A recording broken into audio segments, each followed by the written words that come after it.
السلام عليكم ورحمة الله وبركاته. مرحبا بكم متابعينا الكرام في فيديو جديد على قناتكم كرة تايم.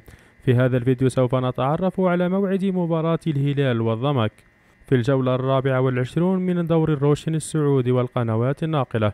وقبل أن نبدأ بالتفاصيل ياريت نبدأ بالصلاة على النبي عليه الصلاة والسلام، ولا تنسى دعمنا بلايك والاشتراك بالقناة ليصلكم كل جديد.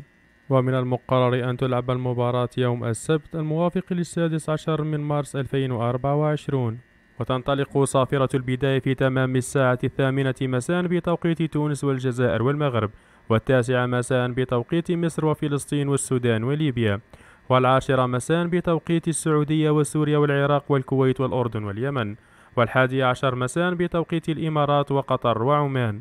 وسوف تلعب المباراة على ملعب المملكة أرينا. كما تتم نقل مجريات المباراة على قنوات SSC سبورت السعودية. لا تنسى أن تضع توقعك لنتيجة المباراة في التعليقات أسفل الفيديو. شكرا لحسن استماعكم، والسلام عليكم ورحمة الله وبركاته.